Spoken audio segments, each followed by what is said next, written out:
Now we're here for our final match of the week for week 4. We got John R. I'm going to be watching it from his point of view against Zeke W on the other side. So they're both kind of in the middle of the pack right now. So 10-6 for John, 10-7 for Zeke. So they're looking to obviously break out of that middle of the pack here and march their way on up the standings. And John's going to be trying to do it with a Boros beatdown deck. So something we haven't seen be amazing in March of the Machine draft, and we often don't see it in League because it's hard to get a consistent one. But he has a pretty nice hand for what he's trying to do here. He's starting off with a Norn's Inquisitor. What's Zeke got over there? Zeke's working with a pretty standard Obzon list of just kind of big spells and powerful things. We're going to see a turn 3 field trip here, which is going to pair with the 3 lands in hand plus the 1 more he has to give him all the colors he needs and everything. He also gets to learn out of the sideboard what looks like a pest summoning. Okay, But on turn 4, with the additional acceleration, he has his choice of Tangled Skyline, a very popular uncommon a lot of people are using, or the big powerful flip mythic Sholdred. Ooh, wow. Yeah, I feel like a lot of the decks I've seen, even just future matches, but also in my own playing and watching other people stream, a lot of either green black or green blue based multicolor sort of lists seems to be a very popular, jumping off point for many of the decks. And John, he could have played something to the board here, but he decided to just go for the attack while he was able to, and he has a 3/3 here. It looks like Zeke, instead of using a big, powerful 5-mana spell, is using the pest summoning he got from the Learn mechanic, as well as the Streetwide Negotiator, the powerful 2-mana, essentially 3/3, as it deals damage with its toughness. That kind of matches the tempo of what John's got going on the board. Pairs up pretty nicely. Maybe he figures he just wants to get a better value out of this Sholdred, because if it just eats a removal, all it did was take down the Norn's Inquisitor, which has a token that it came along with. And John is thinking about Realmbreaker, using his Realmbreaker's Grasp here. Obviously knowing what we know, he should be holding on to it as it's its only removal. But maybe he feels like he has no other way to get through here. Yeah. So he could have gone for playing his Airlift Chaplain, which is a card from Brothers War. He could have also played Sunblessed Guardian. He has Aki Scrap Chomper. So what he's going to do is he's going to play his 2-drop here. He could also cycle his Furnish Host Charger. And he's got the powerful Progenitor Exarch, the cat that makes a bunch of incubate tokens. But now he has an answer for this Sholdred. Well, I don't think Sholdred's likely to come down, because the other option that we've got here is either a Gift of Completion, which we're considering, or otherwise Yadaro, which is a 5-mana 5/5 essentially. Whenever your non-token creatures die, they get turned into forests. They get exiled. The Gardener. But it looks like the Tangled Skyline, gaining 5 life has got to be backbreaking here against John in aggro deck, right? Just gaining essentially another, 25% of his health bar back and putting him almost back at full. Yeah, there's a reason that these sort of Boros aggro decks don't end up doing great in League most of the time. It's hard to get a consistent 60 card aggro deck. Like, you need to basically never miss a beat. You need cheap interaction. You do need a couple bombs, and you basically need to always draw them in the right order, because as soon as you stumble, as soon as opponent gets a little bit ahead, it's so hard to fight back unless you have that cheap interaction and those really, really strong rares. So now I think we've missed the window in this game. But we see a lot of people, well, Zeke included, playing 3 colors, 4 colors, or sometimes even 5 colors. But as we've seen over the last couple of weeks here, some of these pretty streamlined 2-color decks, they don't have mana issues most of the time. And so I think that that could be a moment of weakness in Zeke as we look towards game 2 and 3. As this game, we've pretty much already passed it. He's on 6 lands. He's got pretty much all his colors. Yeah. That's not going to be a problem, but it could be a problem as we move on. Yeah, John's definitely going to need a game-breaking card. Progenitor Exarch is good. I don't know if I would call it game-breaking in this, what's going not in this context. This game. And I was talking about cheap interaction, and he milled it with his Airlift Chaplain there, the Elspeth Smite. That's kind of exactly what he needs to have in this type of deck. and it got Yeah, pulled, and as we unfortunately. kind of take a look at what's going on in Zeke's board, he's got this 5/5 and 3/3 reach creatures. Remember that little bit of flavor text we talked in round 2 on Tangled Skyline. Reach has Yep. got to be, helpful here. Oh, that's not And if flavor text. yeah, It's way it's better. helpful now, right? Like it's Yep. supposed to I mean, be just sort of nothing text, but now it's he's a big. 5/5 haste. He could offer the trade for that for the token. So it looks like he's going to Yeah. send in with the 3/3 also. Yeah, and it doesn't really much matter. So if Zeke blocks 5/5 on 5/5 and 3/3 on 3/3, then they all trade. Or if Zeke blocks 5/5 on 3/3 and 3/3 on 5/5, then the 3/3s sort of trade on their Yeah, own. but So offering up this 3/3 for in exchange for 5 damage I don't know. kind of hurts If a I little had a bit. 0 mana spell that said sacrifice this creature, deal 5 to face, an aggro deck would probably play that card. What about sacrifice this creature? Your opponent gains 1 life. Not as good. Not as good, Yeah, with the pest there, that was kind of just a gimme there. He said, "Well, yeah, I'll throw my pest under the bus and eat your 3/3." Yeah, so he's left in hand with the Exarch and also a Karsus Depth Guard with no current way to pump its power. And here comes that Mm. Grave Gardener. I think it was in a commander deck, which is why most people had never seen this card before this deck came out. He will get to do a nice Progenitor Exarch here for make 3/3s. Yeah, and so it seems at the moment that going wide is the sort of strategy for John because Tall is likely not going to go over Zeke. He's got the big Copper Host Crusher in hand, Oh the 8 boy. mana 8/8. Oh yeah, so So Zeke's sort of just he's on the gotta go have to big go plan. around. Kind of like we saw Jordan before, kind of on the go big plan, right? Oh yeah. Nice. Now, notably, he's 2 mana away from that, and so he's either going to be drawing lands to get to this big spell, or if he's not drawing lands, that means he's drawing gas. Yeah, it means he's drawing stuff he can cast. He still has the shoulder behind. He hasn't had to use yet. And I will say one thing for John is that this Aki Scrap Chomper, you don't want. I think you don't usually with a Boros deck want to get to the point of the game where that card's going to start doing work, but it is going to start doing some work here. It is going to be able to draw some cards. Again, usually you want the game to be in your favor before you do that. Yeah, and I think a little Nizumian form of taking care of the last card in hand makes perfect sense. The Aki Scrap Chomper, if your opponent was at 6 or 5 or something similar, then digging for that last little couple of points of burn. So he's drawn when your opponent's at he's drawn what's got to be one of the better cards in his deck in this Elspeth here. However, giving stuff flying in the face of 8 power of reach becomes less appealing, but I think it's one of those items where you can sort of minus this turn, the next turn you can plus, you can minus again. And what really looks good with the Elspeth counters is the Sun Host Guardian's flip side, right? Putting 2+1/+1 counters. Once that flips over, the copy that it creates will also get the counters. So you're swinging in with a couple of 5/5s at that moment. And that looks pretty good. He's made his biggest creature bigger. So maybe he has thoughts of attacking with that as a 9/9 in a couple turns. But let's see what Zeke has. So you said he has the 8/8. He has a Shoulder. What's his other card there? He just pulled it off the top. It is a Converter Beast. The 4 mana 0/1 that makes another 5/5, which of course now also has reach. Oh yeah, and he's only with the Port Trucker. He's only 1 land away from landing the big.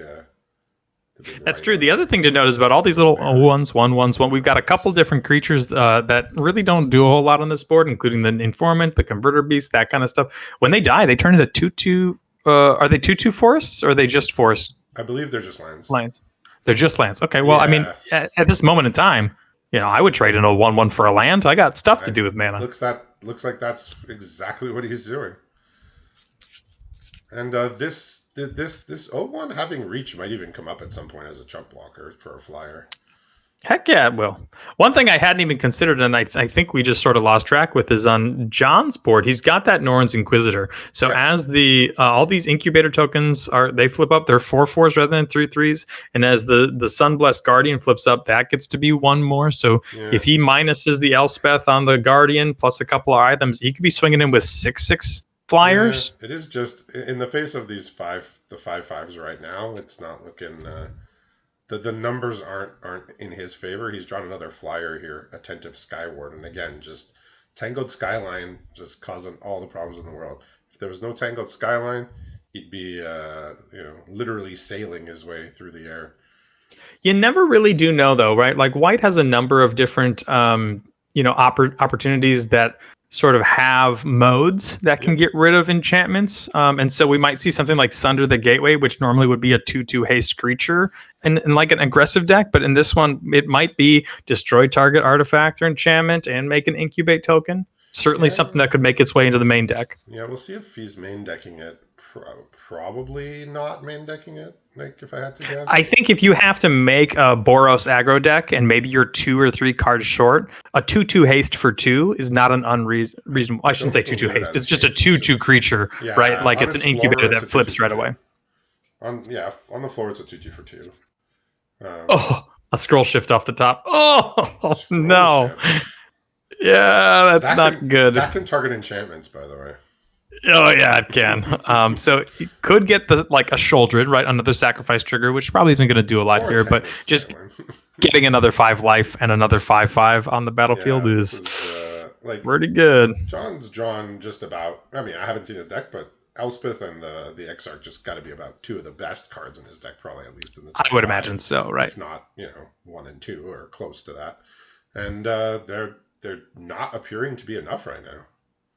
Well, and you could definitely see how if the game turned a little bit differently, right? And John did get a little bit more of an aggressive start, or maybe Zeke stumbled a little bit. Like some of these big, hasty or huge threats, flying threats, they could really be like swinging those last points of damage. But Zeke's thinking about getting this Elspeth off the board, or at least making attempts at its existence here. And this is going to be tricky because if John says, "Well, I'm in the clear to attack with my flyer," that scroll shift is gonna it's gonna stop. Yeah, it's really gonna get him. I think if I'm Zeke and I'm looking like, how do I lose this game? I feel very handily in control. My opponent's got 1 card in hand. Planeswalkers are huge. They can take games that you certainly were losing or weren't doing very well in, and the flip games on their head. So maybe he sort of looks at Elspeth as the only sort of way that that John can kind of win the game, and by removing it, it really sort of locks down the opportunities that he's got. Well, why do you think War of the Spark was immediately the first set off the board as far as makes sense to me, right? It's like, well, Planeswalker in every single back. Some of them with really, really strong, like just static abilities that just sit there even after you use them. Like even the uncommon ones, like most of the uncommon ones follow the pattern of like use it twice and then it just sits there with 1 loyalty with its ability. So very strong stuff. We see the extent of John's aggression in his deck with his draw this turn, Burning Sun's Fury. That the haste trick that we don't see played too often. Yeah. So he is gonna send this Furnace. I think it's called Furnace Blessed Conqueror now on the other side. Looks like he has thoughts about setting it up in the air. And the trap that Zeke has laid with his scroll shift is paying off perfectly. He's got 5 mana up, which allows him to scroll shift and then flip up that 5/5 to sort of double block. I believe the token that is created by the Furnace Blessed Guardian, Conqueror, that's not going to have flying, right? No, it'll copy the base, whatever is like the... It'll be a 6/6. Like the physical card. Like what would be on the physical card. Yeah, but I mean, John's also got to imagine that Zeke has something here, right? He's not just going to let him make this attack. Sure, but if it's a random kill spell or something similar, that's a little different than kind of eating the 6/6 flyer.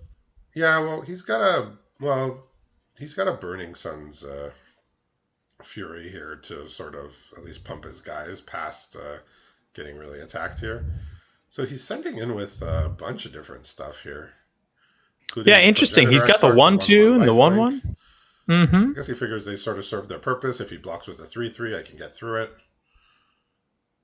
Like Zeke, even though he still has a 5/5 to block, the rest of his blocks are not like amazing in the face of this pump spell. But that obviously I think he's probably got to take the 3/3 and the 5/5, place it on the 6/6 flyer, because if there's a new 6/6 being created and attack every turn, that's pretty tough to deal with. So just sort of take your lumps and trade things off this turn. Yeah, the 6/6 is done for here. One other thing that just got picked up in that scroll shift, it does draw a card, was a Cosmic Hunger. Nothing major this turn, but something that could easily blow out next turn, especially if we draw the land for the Copper Host Crusher and a hold up 2 mana for the Cosmic Hunger. I also believe you can just kill a Planeswalker with that. So if he feels like he can't, if he feels like he can't attack the Elspeth, he can just shoot off a Cosmic Hunger. Like, yeah, Elspeth provided with many more resources. You don't want to. You want to kill Elspeth with what's on board already. You don't want to have to use an extra card, but he might feel like this is the thing John's clinging on to that could potentially win him the game. Let's get it off the board maybe. Other thing I really liked in Zeke's plays, Shoulder was in his opening hand. He could have cast it right on turn 4 because he had the field trip to get there. And what he's doing is he's sort of waiting and biding time for the graveyards to fill up, because I think that we all know that once these Praetors flip over, that's got to be pretty close to game ending. And so he's probably setting up a turn where he's going to be able to play the Sholdred, maybe get the 8th card in the graveyard at that point, and then flip it over right away if he's got the mana to do so. Yeah, so it's funny you mentioned this because we actually had a conversation about this card because I have it too in my pool. I'm playing blue-black. I don't really have ramp. So I'm just kind of putting it out early, beating them, just attacking with it as a creature. It actually took until my 18th match before I actually transformed it. Yeah. And it wasn't because I had a chance to. It was like I either was just beating them down with it and winning, or they killed it after it came in. And he was telling me like, oh, I just wait till 10 mana all the time, like because I have a ramp deck, I'm ramping hard. I just wait. I hold it in my hand and I just play it on 10 mana when I can flip it immediately. So, and I think that's the real beauty of these flip cards is the ability you can kind of do them both ways. Now we see the Surveil coming in from last turn from the Gift to Completion with 2 of our Phyrexians dying, was able to Surveil, kind of found the first card at the top, this Phyrexian Samurai, the Intercessor. Looks pretty good. It allows him to cast for 6 mana, and then you're going to see exactly what you talked about, Richard. The idea where I'm going to use my Cosmic Hunger to kill off the Elspeth, it looks like, now with the Intercessor having a 3/4. So the 7/7 flyer gone, Elspeth gone. My Intercessor now has reach. Things are stabilizing. And now, as soon as basically he's just going to wait until the cards pile up in the graveyards. I don't know how many John has, but it's got to be getting close to 8. I would imagine so as well. Yeah, and he's like I said, we actually had the discussion about the card, and he was like, "Yeah, I transform it most of the time that I cast it." I was like, "Yeah, well, when you're a ramp deck, you have that, potential luxury." Yeah, this Aki Scrap Chomper. Obviously, it makes sense for John to do it. He has no idea that he's helping fill up Sholdred, but you got to draw more cards if you're the Boros deck. Yeah, so he's drawn a Yorion here and a Bola Slinger. So Yorion can reset the Norn's Inquisitor, and he could put his Realmbreaker's Grasp on a better target, I suppose. I think the 5/5 is a perfectly reasonable one, right? Yeah. It kind of allows you to get in with 4/4s that you have on your side if you're John. Yeah. I mean, it unlocks the Streetwise Negotiator, but he also won't be able to attack this turn either way. Looks like he's gonna play Bola Slinger first, get the counter on something probably other than the Bola Slinger, and then be able to do that again next turn. Yeah, I mean, Bola Slinger then tapping down the 5/5 has a similar effect for this one singular turn. And if that means that you still get to get in for attacks, that sounds great. Yeah, but I mean, in most ways, Zeke has stabilized. I mean, he is going to get, he's going to take 5 or throw his Converter Beast in the way here. Mm-hmm. He says, I have plans for you, Converter Beast, and it's not to die this turn. Yeah. So a land means that Sholdred comes out, plus we've got 4 mana to flip. So I think that means that, assuming the graveyards are set up... It costs 5, I believe.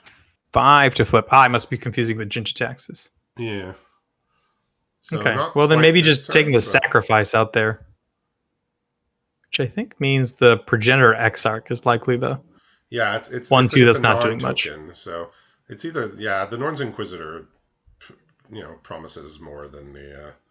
Yeah, I think with Yorion in hand, you pretty much want to keep the Inquisitor. Yeah, the cat doesn't do anything. So here's Sholdred with the true scriptures on the back here. Completely ridiculous lines of text on the back of this card. Yeah, I don't really read a whole lot of what the backsides do, but I know that they all pretty much win you the game if you can get to the end. the one time I transformed it, which was yesterday, my opponent immediately conceded. So Yeah, that happens a lot. And like I said, it took 18 matches until I got to cast that. I had it in my opening pool and has been in I think every again iteration of my that deck. looks like excellent design from Wizards. This very fun, Yeah. cool thing, story you can tell, right? It really sort of allows for that. And sometimes it breaks the game wide open. Sometimes it's a little bit over the top, but it's really splashy and fun and neat, novel. Oh Love yeah, these paraders. they're cool. Except I mean, like the backsides are just not cards that should be allowed and limited, just because of how silly the text is on them. But yeah, I mean, for most of them, you do have to work. You have to do some work to flip it. Yeah, I think shoulders is Shoulders probably the being the easiest. least work that you have Yeah. to do. Mm-hmm. I mean, the backsides are just like I don't know. There's so many words on it. They could have just said you win the game, but That's fun. It's a fun, cool thing to do, which I think is neat. What is? Oh well, notably, we kind of talked about the Realm Breaker's Grasp going on the 5/5. It can also yeah, now go on Shouldered, which means yeah. Shouldered can't flip. Hopefully he sees it. I don't know if it's not like a super intuitive play, but if you do have Yorion in your deck, you should know. If you are playing Yorion and Realmbreaker's Grasp, you should know the interaction that you can move it on over to something else. So that he hasn't really got other options here. He's drawn Blood Feather Phoenix for turn, the rare, which has basically doing nothing on this board in the face of all Yeah, these perfectly good rich card, creatures. just not here. Nope. So he's thinking here. He's thinking if he has an attack, is what I'm gathering.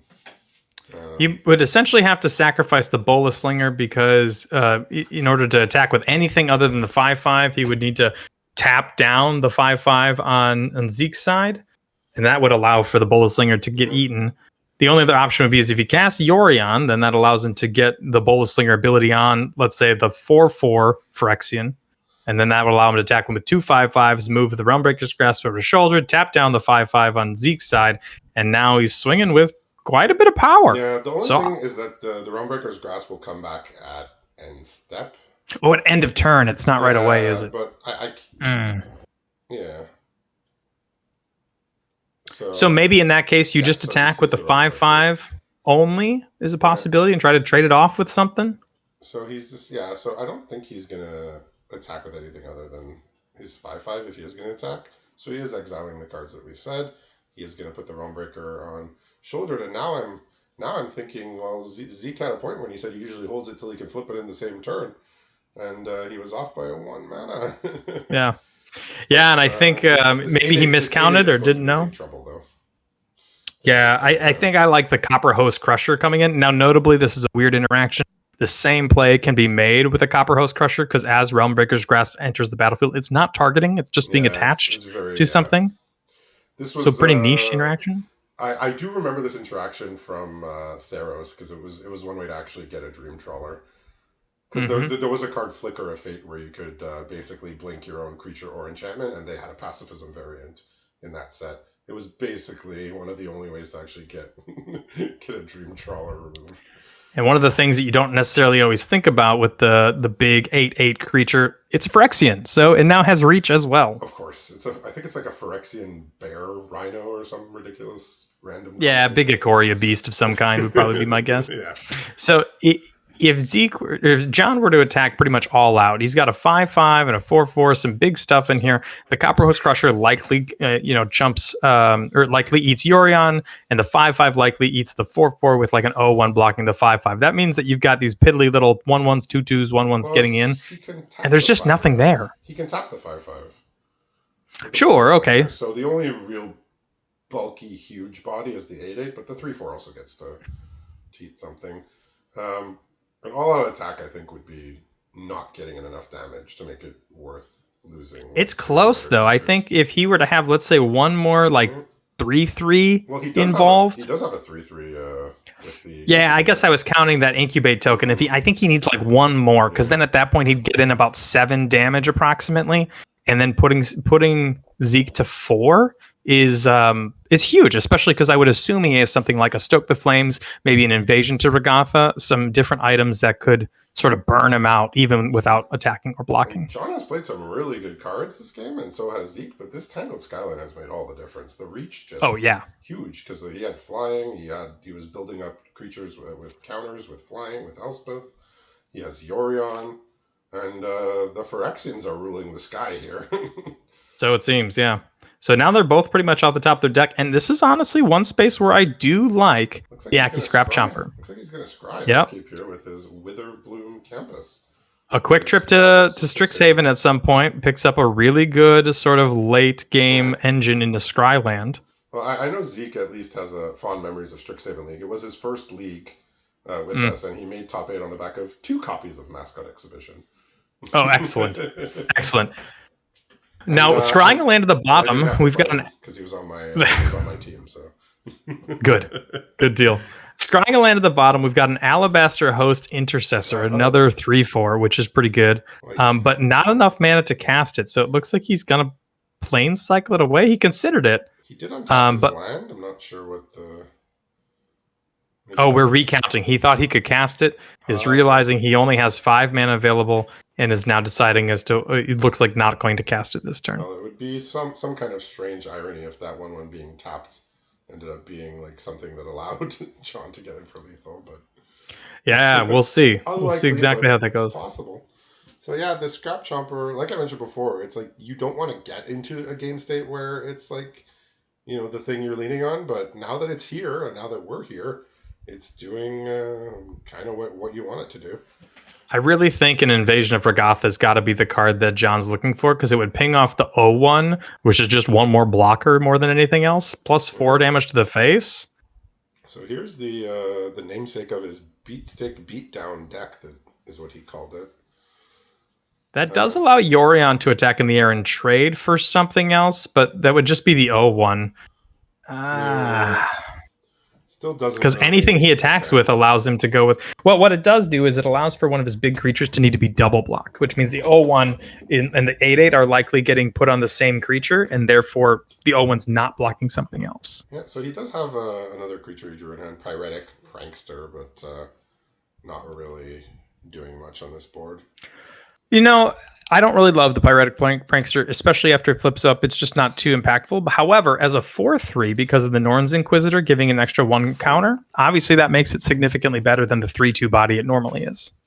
Yeah, I mean, obviously if this 8/8 wasn't here, things would be a lot simpler, and he has no way of killing it at all. Yeah.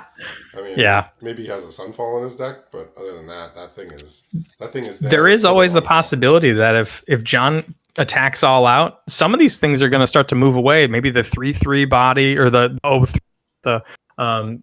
Negotiator, the 0-1 body, that's getting moved. Looks like he is planning for a big attack here. He does have a lot more bodies than his opponent. Yeah, and a lot more interesting actual, power and toughness. 3/3, 4/4. We've got a 5/6 in the air. There's a 5/5 on the ground. Obviously tapping down the 5/5 on Zeke's side. This is some heavy stuff. Yeah, so Zeke has some pretty good blocks, but he is taking damage here. He is not emerging unscathed from this. Yeah, it looks like we've got 2 chump blocks coming from Zeke. Yeah, so he's sacrificing his Bola Slinger for the greater good here. And the Yorion, looks like, which are obviously probably 2 of the biggest problematic permanents here. And after some wiggling around, it looks like Zeke's going to take 1 more point of damage to trade off a 3/3 for it. He's only doing 1 chump block here. He's gonna take 6 here? 9? Yep. Looks like 9. Oh yeah, absolutely. And then notably, it makes a treasure token for the Aki Scrap Chomper, so he doesn't have to start sacrificing lands. Absolutely. And then the Pyretic Prankster is going to come down, another creature here. So looks like he's whittled Zeke down here. Zeke just didn't draw enough board presence to stop the go wide here. He stopped the big attacks for a while, but John kept drawing creatures. So even if they weren't like the best creatures, Attentive Skywarden and the Bloodfeather Phoenix, they were just bodies that Zeke didn't have. So. Okay, we're gonna scry a Crushing Disappointment to the bottom. You remember the 4 mana instant speed draw 2, which deals both players 2 life. That is a disappointment. I will say that. So now he's facing down a very big lethal attack here after, John. Alabaster Host Intercessor, though, being in the... Oh, how about a Hoarding Broodlord? John waited very patiently before making those attacks, knowing just about how much damage he could deal. I mean, it depended on how Zeke blocked. Well, if there's a card, this is it. We've got a big Hoarding Broodlord coming off the top of the deck. All right. That can find something, and he can You can tap Sholdred to help cast it. My guess is it would have to be some sort of instant, which would allow him to block 5 creatures. 1, 2, 3, 4, 5. And then some sort of kill spell. But it's going to have to be something that either gains life or kills 2 creatures. Because if he were to use the Hoarding Broodlord and kill 1 creature, that gets 2 blockers through, which 2/1/1s deal 2 damage. Yeah, and let's see. Yeah, the Bola Slinger is not here anymore, so there's no tapping going down, so everything's available for blocks. And his alternative is the Intercessor, eat the 5/5, which maybe would allow for John not to attack all out. Yeah, well, he's going to have a lot of lethal threats here. 1, 2, 3, 5 lethal threats, and one of them has to be double blocked. Yeah. Oh no, we're attacking? I don't think that's gotta be. Oh, misclick. Okay. Maybe not. Oh, maybe not. Maybe it is. Oh no. Apparently there's something in his deck that I don't know about. Maybe a -2/-2 and gain some life, or an extinguish the light. Yeah, he's been to at least Strixhaven. So let's see what he has. He's full of surprises here. So he knows something we don't, but we're all going to find out, I suppose. I'm surprised he didn't tap the Sholdred. Well, he can tap the Shoulder to cast the spell. Oh, sure, yeah. It doesn't really much matter. Oh, Crux of Fate. And the dragon will, pretty good. Remain. There's also a Yorion in here, so he could blink out his attacked creature as well as Sholdred. Most importantly, his dragon's going to survive. He was talking about this in the pregame of the fact that he accidentally selected the wrong mode here recently. He needs to select all non-dragon creatures. It looks like he's done that in full control mode just to make sure he's not doing anything wrong. And I was going on about what a funny Kofflerism it is. I won't. I won't speak it here. We try to keep it clean. But what is going to be clean is this board. It's going to be completely wiped clean except for the Broodlord. And a 5/5 that's coming back from the Intercessor. He said, "What am I going to find? I'm going to find that." And there is a 5/5 here. Yeah, and so the Broodlord gets to meet with that, but this is just lethal, right? It is with the menace from the 5/5. A Yorion on top's not going to do it, my friend. I guess he oversaw that. So unless he's got a 1-mana Convoke spell here somehow. It would also have to be in exile, unfortunately. Yeah, no. All right, so the Crux of Fate came down, wiped everything clean, but we had the Beat Stick and the 5/5 remaining from the Intercessor. So an impressive display of powerful cards here on both sides, and John found a lot of found this close. Yeah, this close he was. Yeah, John had to wait for the right turn. So you know how I was saying before, Boros often isn't the path you want to go unless you have a lot of bombs. Well, we saw quite a few from John that game, but also behind in his deck, he has a Boonbringer Valkyrie, Rampaging Raptor, Precursor Golem as well from Brothers War. So he's got the goods here. He's got the goods to make it work. Yeah, usually something we don't necessarily would recommend based on many pools, but it sounds like John's pool is one of the ones we would. And 4 Beat Sticks. Hey, man. Got to cast your spells somehow. It works really well with any sort of sacrifice synergies as well, because most of the sacrifice synergies in this set are sacrifice a creature or an artifact, obviously playing into the incubate tokens. But what works really nicely, things you don't care about, a random treasure, or even if you're in a very stalled board state, you can sack the Beat Stick itself. Yeah. So, he's got the goods to back this up. So, I will say that in the last league, Shadows over Innistrad, I did do well with a Boros deck. Mostly on the back of the fact that my white was completely insane and the red had my next best rares. So it was kind of just like, here's my 2 best colors. It's very consistent. Let's just make it work. So this is kind of what he's doing, but he is leaning very aggressive. He is playing a lot of cards that are, basically only good when you're aggressive, which comes with a risk.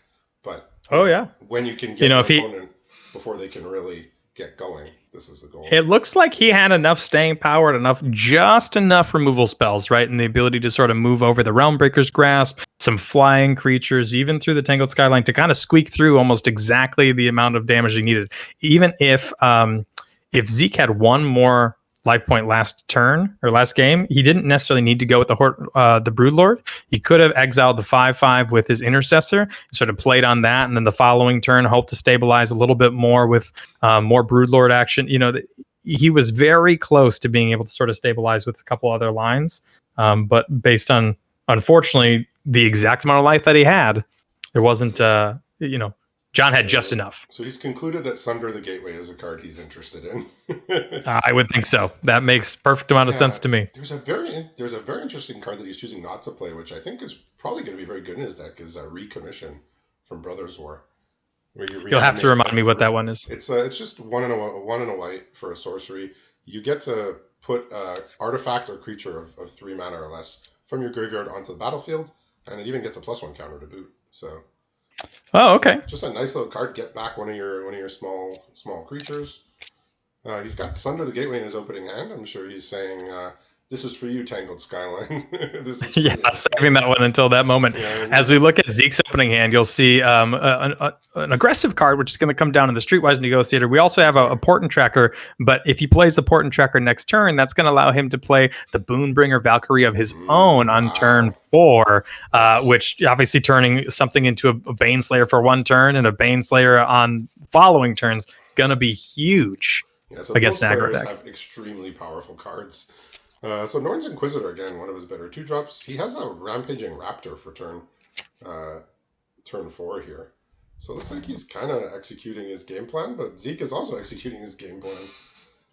Yeah, it looks like Zeke just gaining a bunch of life, unless John's got some way to deal with this flyer, maybe even a Realmbreaker's Grasp of some sort. He's got the Realmbreaker's Grasp in hand, so he does have it. Let's see what he decides to do this turn.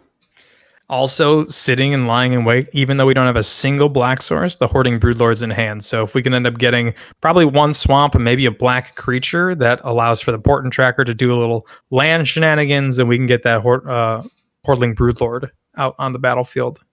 Yeah, Portent Tracker is a card I've come to really appreciate in this set. And when I first saw it, I was like, oh, the land thing is fine. But it's really going to be for pinging those battles or for adding counters. Yeah. And it's like that almost never happens. Like it happens. Yeah, it happens every now and again. Yeah, absolutely. I think particularly pairing with Blighted Burgeoning and sort of just, moving that 2 mana into 3 mana, curve. It just works so well in mana fixing, mana ramping. The fact that you could play 2 Cobbins and have 7 mana on turn 4 is very, very strong.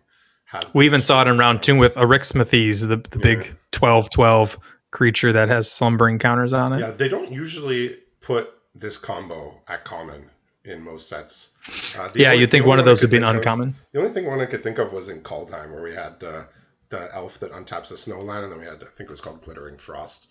Which, sure. And there you could have some pretty crazy turns, especially with foretelling stuff, and then playing a bunch of foretell stuff for cheap. So we pick up our first swamp, which is great to allow Zeke to hopefully grab a black creature at some point, and then get that Hordling out there. We play the Intercessor and really sort of stymie what John's got going on. Is there a lot of gas left in his hand? Well, John he had to play the Realmbreaker's Grasp, which kind of took him off curve from his plan. He does have a Rampaging Raptor, but it doesn't look that amazing in the face of Zeke's ability to block here. He has a Furnished Host Charger for when he's on 6 lands, but hey, don't look now.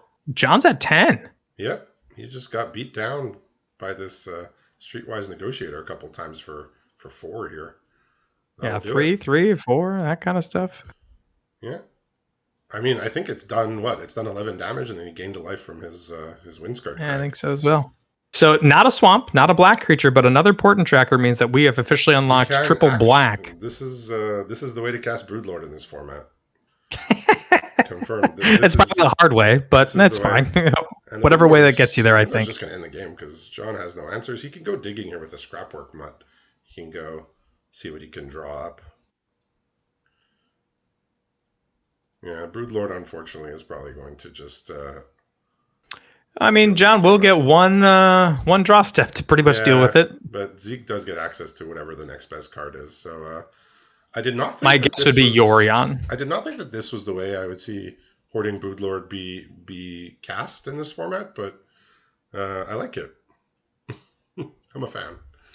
I We don't picked think up I'll an be invasion of attempting. New Capenna. I don't think I'll be attempting to cast Hoarding Broodlord with one swamp and two trackers, but it's getting the job done. You know, you got to do what you got to do sometimes in 60 And cards. John So must be having this sinking feeling, being like, the only reason that this could be happening is because there's a dragon, right? yeah, absolutely. He's like, I think oh no, Yorion's got to be it, right? Because if Yorion oh gets yeah, to come down, that it'll allows for reset the Boonbringer Angel to yeah come back, plus a couple of reset. items. Oh, it looks like Scroll Shift is going to be the card, because Yeah, I believe you can cast it instant just to speed. save it, just like to save it. That's I've done that too with Hoarding Broodlord. Just gone to go get like an angelic intervention or just something that I could Sure. use to save it immediately, or in this case, blink it, which is even better than protection Hmm. spell. And he can also cast it next turn to blink the Angel. That makes the Realmbreaker's Grasp fall off. Now, the Angel can't attack, but the Angel can put the counter on the Streetwise Negotiator or the Intercessor, and that allows for, you know, Yeah, a lethal attack in the air. John's drawn his namesake card here, but I don't don't think it's gonna do enough. He can actually just, if he wants to go for it, he can just blink the Boonbringer at end of turn, and it's lethal. The flying is just lethal. Oh, yeah, that probably works as well. So it depends on whether he wants to make the Streetwise Negotiator the attacking or the Intercessor the attacking creature, or if he wants the Angel to be attacking itself. Yeah, either way, he has lethal if he goes for it. Uh, Particularly if John taps out. He has Sunder the Gateway here, which all it does is just make a 2/2 right now. Yeah, one item that he could be looking out for is the big 6 mana Convoke, deal 6 damage to a creature. If he were to tap out a Scroll Shift onto, let's say, something else, Yeah, the Broodlord could die at that point, and it might not yeah. have lethal. But Well, that's off the board now yeah, with the way this turn is panned out. So yeah, John did. I mean, he drew one of his good rares in Rampaging Raptor, but the fact that he had to take the turn off when he like when you want to cast Rampaging Raptor on turn 4 and get your opponent, but his opponent played a Boonbringer Valkyrie on turn 4, so he had to basically take himself off curve, lock that down, and he basically never even got to attack his opponent at all this and game. in many cases, you probably could just let whatever rare that your opponent plays just go, and you're going to be attacking with your 4/4, and you're going to erase it. But Boonbringer Valkyrie is one of the only cards it can't even attack into because of the first strike. So he now sees he's taking 11 here. That And looks to be it. we'll get a third game here.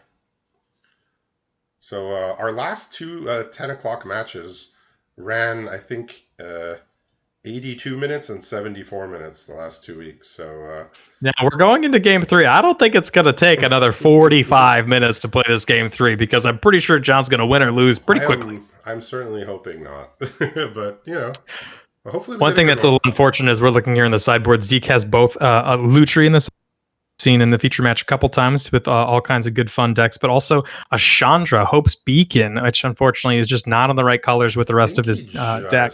I think I spotted that he just opened that today.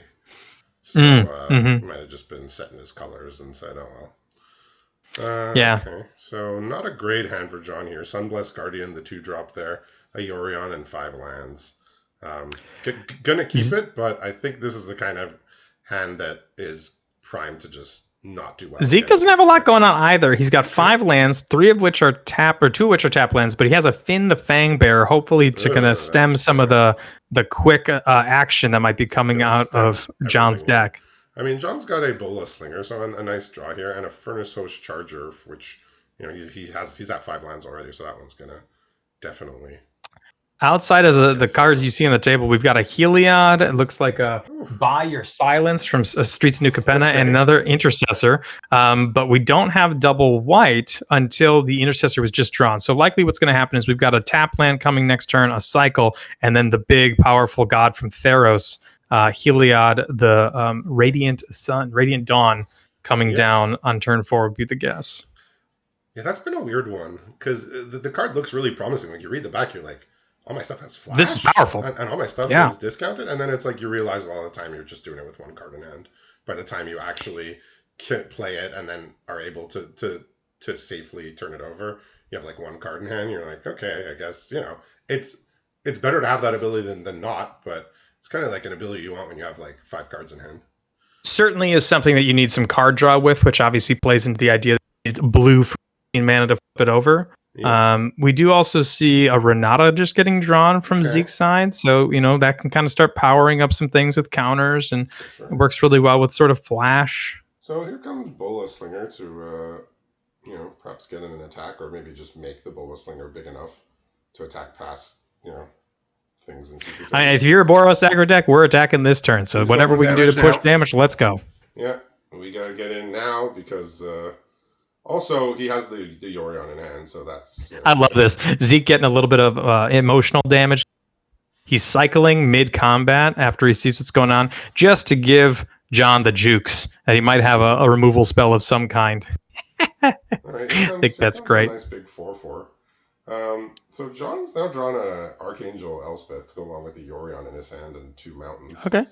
So he could start getting in for flying damage here quite a bit. I mean, he gets to put 2 counters on this Sunblessed Guardian, and we saw in game 1 that did have an impact in the mid game. So there certainly is something to be said about jamming Elspeth and swinging in. That puts all of your eggs in one basket, I think. And I'm not necessarily sure if that's the way to go, but as soon as Elspeth hits the table, Zeke goes down and highlights for us the Buy Your Silence, which of course is 5 mana to exile, I believe, a creature or planeswalker. I think it's just any non-land permanent, and then you give your opponent a treasure token. Yeah, it looks like Bola Slinger's likely going to tap down the Heliod. Okay, doesn't really much matter. We're going for the damage. No, he's just gonna attacks. Stay back. He wants to protect the planeswalker. Yeah, it's a tough spot here for John to find ways to be aggressive here without really anything to back it up in his hand. I mean, he has a... And this is where it's awkward because he wants to be attacking, right? He obviously not attacking Bola Slinger. Why do we play the Elspeth and minus it, right? Yeah. It just kind of gets a little awkward because now if you, let's say, trade off both your creatures, now you've got an empty board, and Elspeth, I guess, could try to take over the game with 1/1s, but you're really hoping that there's no interaction. Yeah, and this is how you want to attack a planeswalker, right? You want to remove the thing that can defend it and then attack it, because you don't want to just spend your spell on a planeswalker, especially when it's already gotten a card's worth of value. Yeah, so unfortunately, Elspeth kind of just trades with a removal spell and call it a day. He's got a cut short here if he wants to knock down this Heliod. He also can just take an opportunity and get in for 8, I suppose. But I think he realizes that's fleeting, and he might have another chance to do that. So he's just going to cut short here. Throughout that entire exchange, one thing that Zeke did pick up is his copy of Cruxifate we saw in game 1. So if everything gets out of hand, he's got a panic button for us. Yorion looks slightly dragon-like, but is most certainly a bird serpent, despite what it may look like. Icoria's got some weird creature types going on. Yeah, and so just kind of gumming up the board. Yeah. We've got some big incubate tokens coming through. Debated on an attack with Finn. I think doesn't need to. Yeah, I don't think we're going with the poison game. So Yorion's just a 4/5 here. Okay, he's just going to take the opportunity here to push in some damage. I mean, Finn is going to trade with the Sunblessed Guardian, or now Furnace Blessed Conqueror. But so here's a 5-head move from John. If you don't have creatures on the board, your opponent's board wipe doesn't do anything. Did you ever think about that? So he's just spending his mana here, flipping it, threatening future attacks, but staying back here. We obviously get to see a little bit, if we're looking in hand here, of on his own Yorion. Well, this Yorion is going to be better than John's, because it's going to get him 2 more incubator tokens there on the... Yep, he gets 2 incubator tokens, plus his 0/1 will then be turned into a 1/2, which can't be eluded from, as Renata's going to hit the board. Plus, Renata putting the counter on Yorion means that the 5/6 on Zeke's side is likely going to outclass the 4/5 coming from John.